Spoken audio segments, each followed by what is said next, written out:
What's up? I'm David Burns. I'm on fire today about this video because I asked you if you wanted me to make a video on small hive beetle. You guys unanimously said please.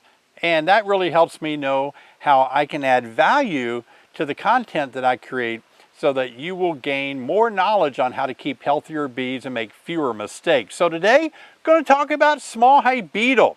I started keeping bees before small hive beetles came into the U.S. They came in to our country at about 1996. And some people speculate they came in probably on a ship or something and, kind of just took over quite quickly in the United States. And some places, believe it or not, in the U.S. have hardly no small hive beetle infestation. I've talked to beekeepers out west in more arid climates. They really don't have small hive beetle problems. But you talk to people in more tropical climates like Florida, you get further south where it's warmer, more humid. Wow, beetles are horrible, right? So it's hard to believe that beetles have only been in our country for about 25 years, small hive beetle. And many, many years ago, over a decade, I think, I had issues with small hive beetle in a lot of hives, 70-something hives that I brought back from Florida. And it was tough to get rid of them.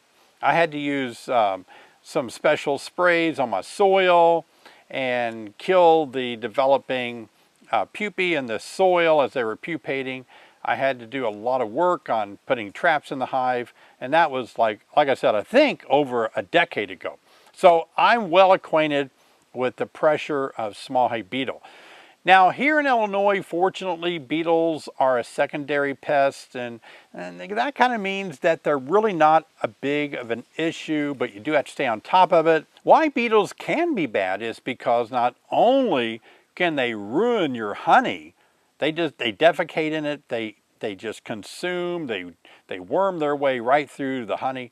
It ruins it, and it begins to ferment. And it actually smells like fermenting oranges, and your honey will begin to leak out of your hive. It's nasty. All those larvae of small hive beetle will take over your super and your hive. Very bad stuff. And what's really worse is it can actually cause your hive to abscond or completely die out. Some people think small hive beetle only attack weak colonies. Well, they prefer weak colonies. They will get into very strong colonies. A hive we're going to look at today is a very strong colony, and it has a lot of small hive beetles. It doesn't take much for small hive beetles to really get a foothold and infestation in your hive. Actually, one adult female can lay about 165 eggs a day, and they will actually lay eggs through the cappings of the brood or through the cell walls of the brood walls and develop in those cells. So let's jump into the hive today and take a look.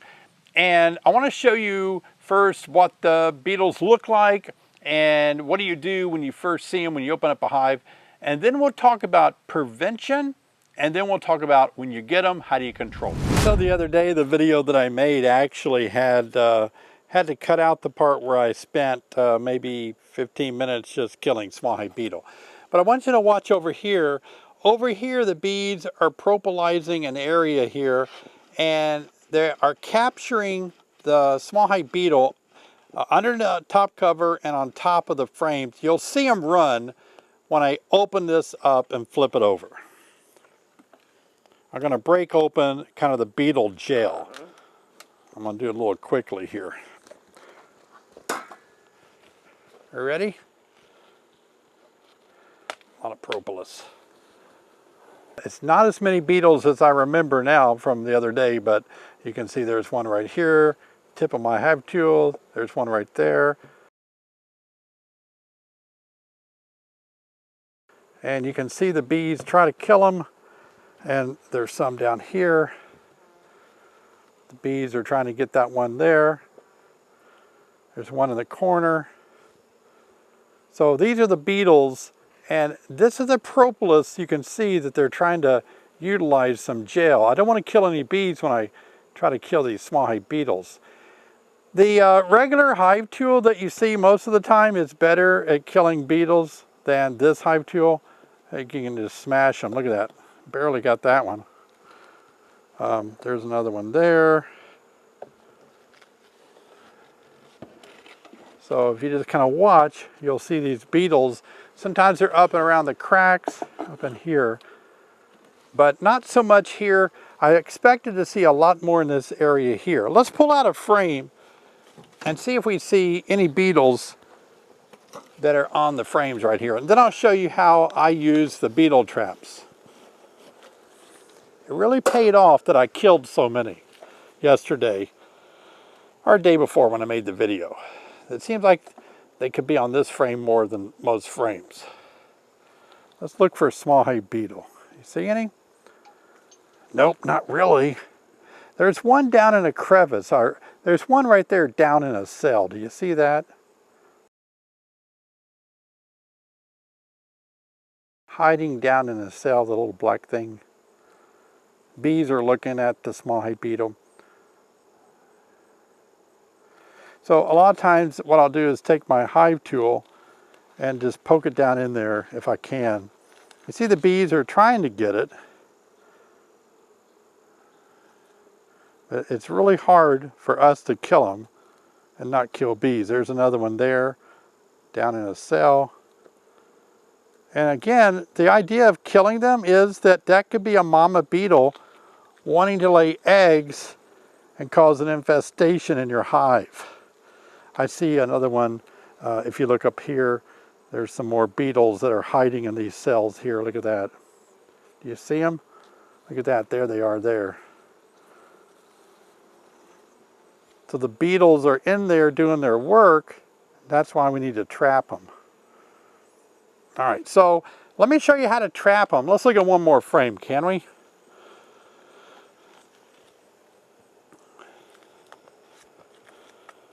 I was trying to make this video earlier today, but they were farming the ground next to me, so that got loud. I couldn't do my filming. I had to postpone that.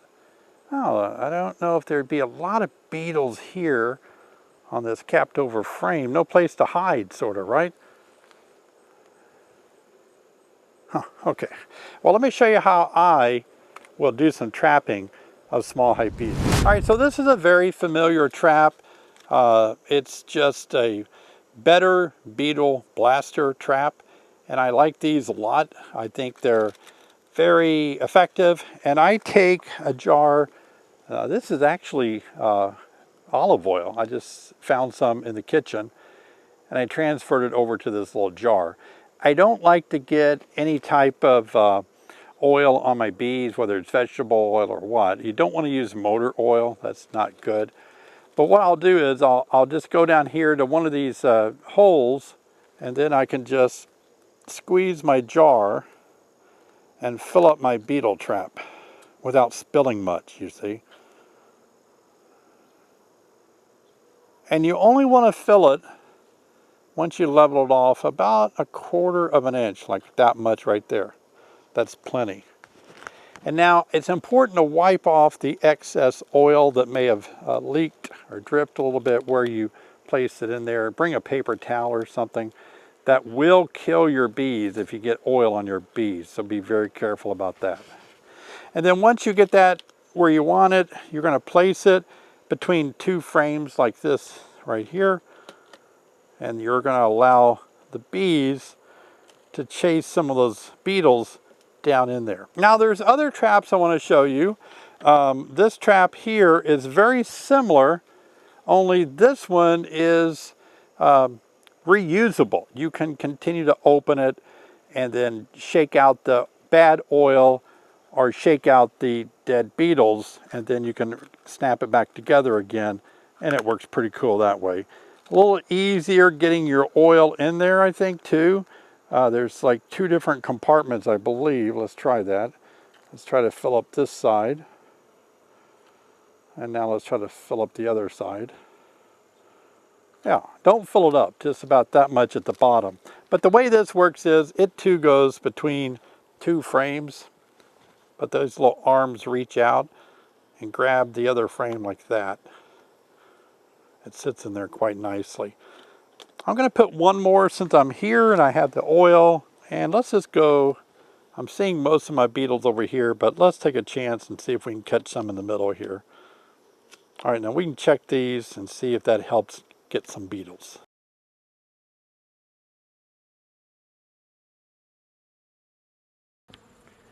Not unusual to have praying mantis walking around the hive looking for things to capitalize and eat.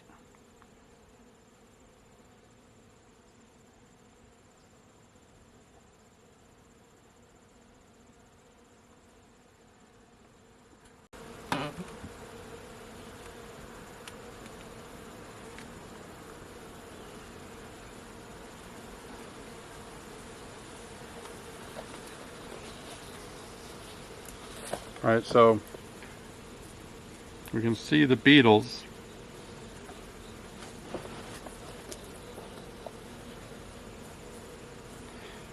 Let's get, see, we want to look down in this area here. Show you the beetles there. The best way to deal with the beetles when you first open your hive, sometimes you expose this beetle trap over here, the beetle jail over here, and there'll be beetles trapped here, and I'll try to kill them. Now I can't use a J hook when I'm doing this. It works better for me to use the traditional hive tool because I got that extra bend, and I can kill beetles like that. That's a little beetle there. Wow, like a baby beetle. Sometimes beetles that aren't fed well are smaller, especially in the spring coming out of winter. I killed 6 or 8. Here's one here.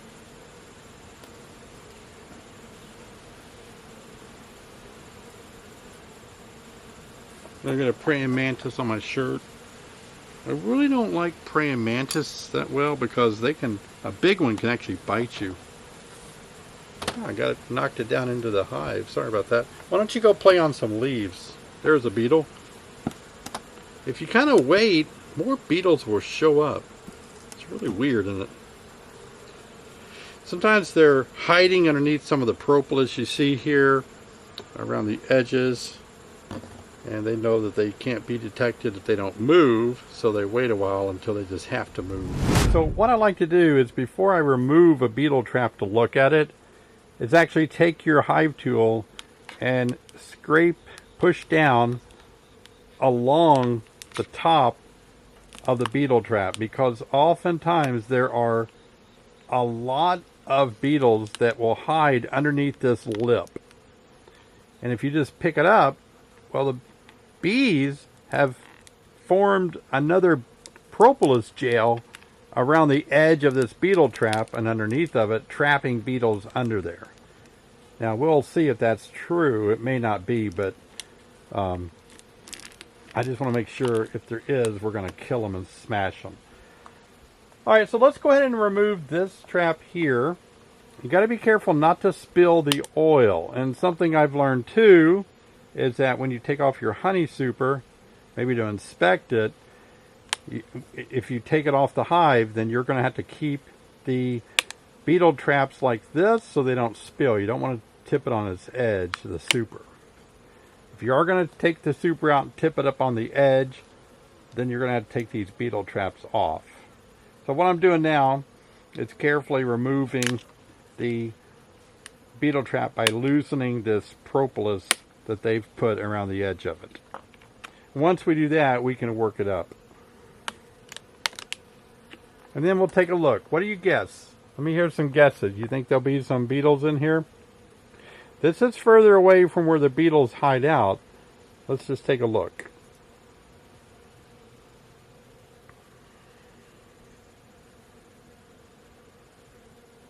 Zero beetles in this trap.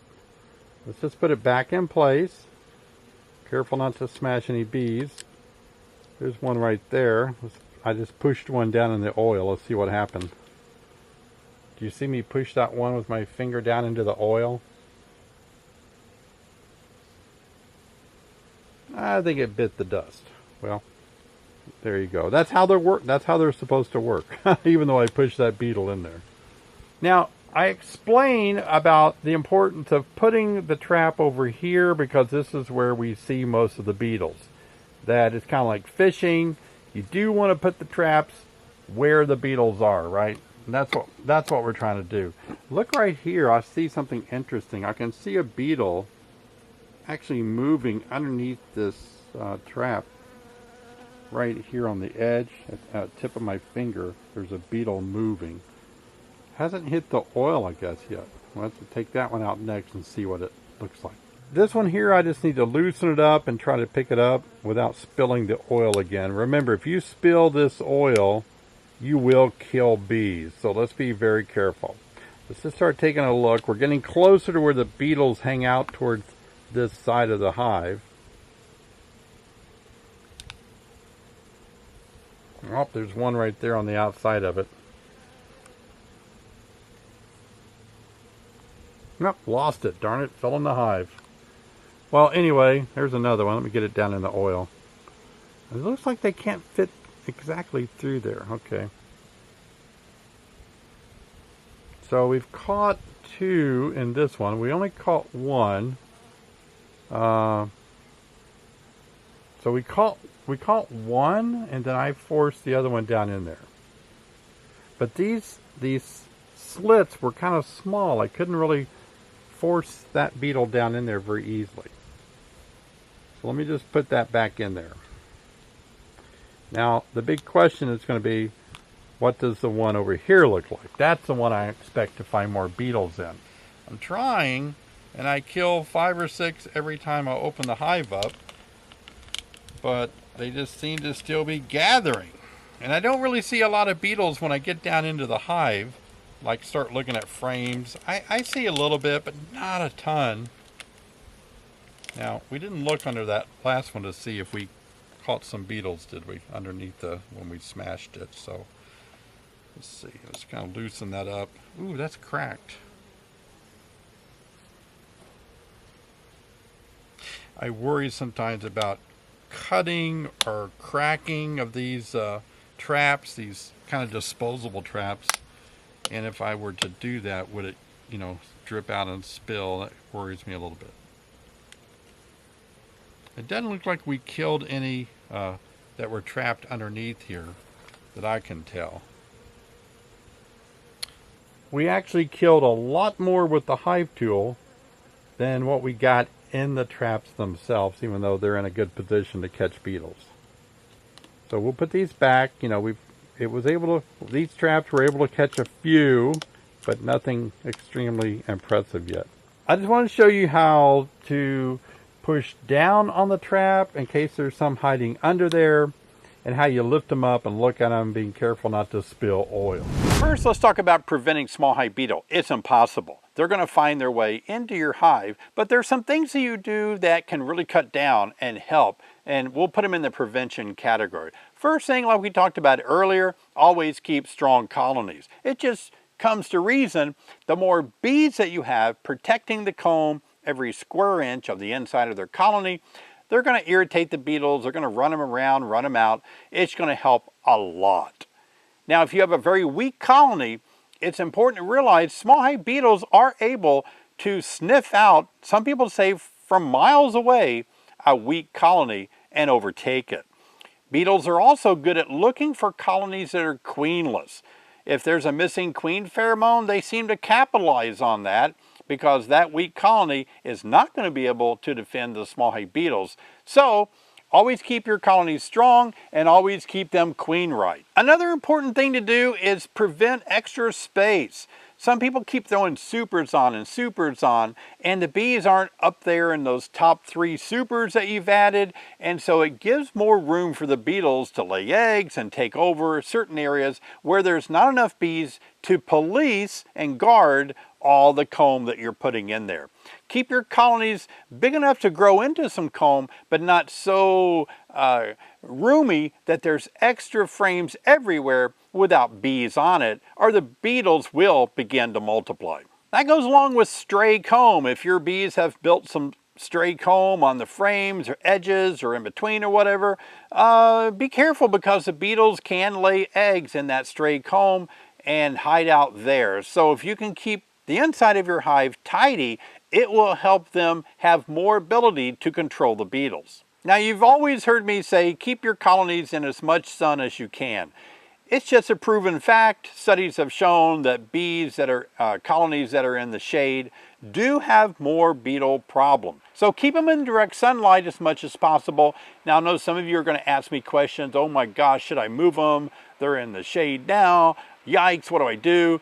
You know what? I don't know if I would go crazy and, upset the apple cart that much. If your bees are in the shade now, they're where they're at, okay?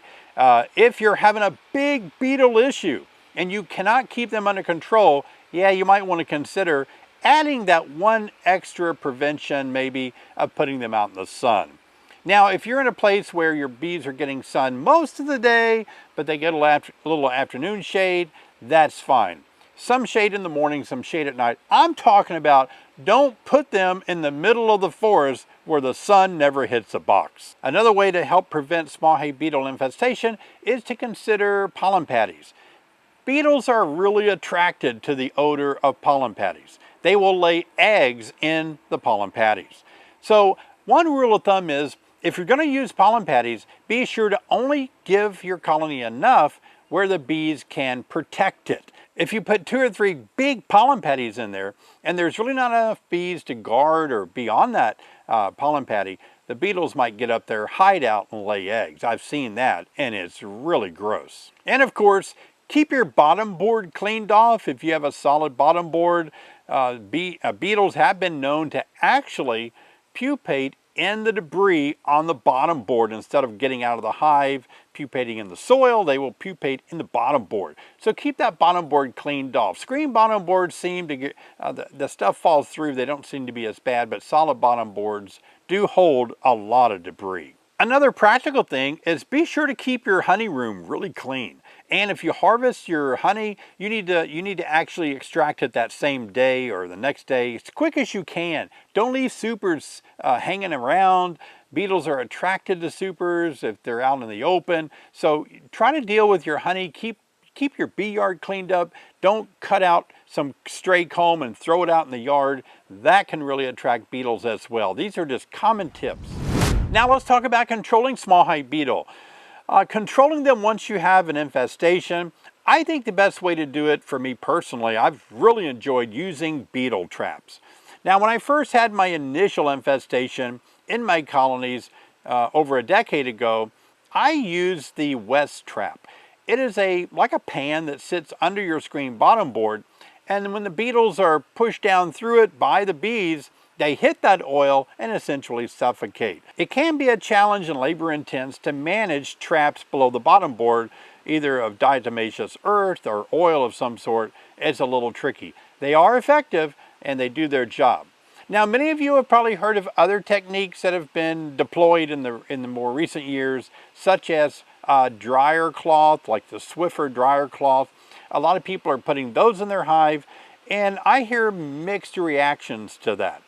I hear some people say, oh yeah, I catch beetles, their little feed and parts get caught in the little tiny strands of the paper, of the cloth, and they're trapped and they die. I've heard other people say, I put them in there, nothing happened, I didn't catch a one. So again, it might be that you need to put them where you think the beetles are. There's a lot more ways that you can trap beetles. There are some that I really don't use, and that is when you could put chemicals between 2 pieces of black plastic, fold it up, throw it on the bottom board, and the beetles go down there and hit that toxic chemical and they die. I just don't like having the toxic chemical in the hive, period. Some people use a cassette holder. Remember the old cassette tapes? Before we had streaming audio, we used cassette tapes. Yeah, I know about 8 tracks. I was around then. I'm a vinyl guy too, you know. But let's just say cassette tapes, remember the holders we had for cassette tapes?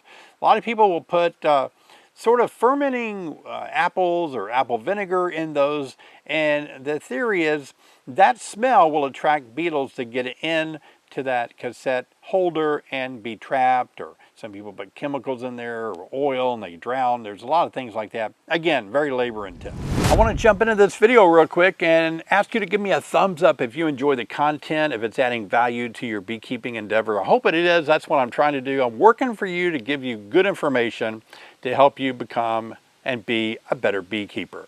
So give me a thumbs up, click subscribe, and click on the bell to be notified each time I make a new video. Let's jump right back in the video. Now, I realize that some of you don't have them at all, and I realize that some of you think that what you saw today was nothing. So I've got a friend in the deep south, and he is astonished that I only have 20 or 30 beetles. He's like, wow, that's crazy. So I understand I'm talking to an audience from one extreme to the other, and I think I fit in the middle somewhere. But I still think it's important to control beetles.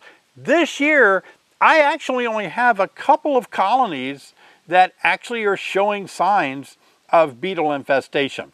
That doesn't mean I don't see beetles every now and again in some of my colonies, but very little. In fact, that colony we looked at, they're only in the top super, maybe one or two in the super below that. I didn't see anything down in the brood nest area. So these beetles are being trapped, I think, in this propolis beetle trap that we saw, that the bees are making, and they're trapping them up in that top super. That's why I decided to put a beetle trap right there where the beetles are. I have a friend that's a specialist on small hive beetles at a university, and he told me that trick. He said, trapping beetles means you have to move the trap.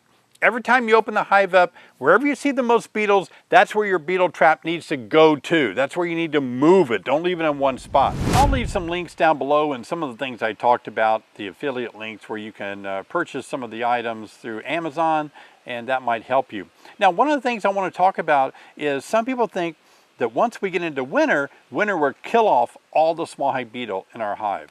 No, that's not true at all. Small hive beetles actually stay with the cluster all winter long, and they're roaring to go when it warms up in the spring.